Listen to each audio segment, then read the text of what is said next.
আচ্ছা, কে বেশি ভালো থাকে, যে ঠকায় নাকি যে ঠকে? সেই সকল চিটার, বাটপার, প্রতারণাকারী, মানুষ ঠকানো মানুষ শুনে রাখো, দুনিয়াতে তাৎক্ষণিকভাবে তুমি কারো টাকা মেরে দিলে, কারো মন নিয়ে খেললে, কাউকে প্রতিজ্ঞা করলে এবং সেটা রাখলে না, কোন একটা মানুষকে কাঁদাইলে, রেখে চলে গেলে, একসাথে থাকার কথা বলে মাঝপথে ছেড়ে চলে গেলে, সেই সকল মানুষ কান খাড়া করে শোনো।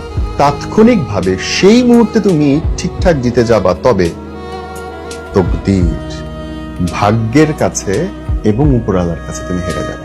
আর এমন ভাবে পড়বা, এমন ভাবে প্রতিশোধ তোমার লাইফে আসবে, এমন ভাবে তুমি বিধ্বস্ত হবা, ওই মানুষটা, যেই মানুষটাকে তুমি হারাইছো, যেই মানুষটা তোমার কাছ থেকে কষ্ট পাইছে, যেই মানুষটা প্রতারণা শিকার, সে ততদিন আল্লাহর রহমতে সুস্থ, স্বাভাবিক, সমৃদ্ধশালী হয়ে দাঁড়ায় দাঁড়ায় তোমার পতন দেখবে। সো যারা ঠকাচ্ছ, সাবধান। যাকে ঠকানো হয় জিতে যায় সে, যে ঠকায় নিয়তির কাছে হার সবসময় তারই হবে।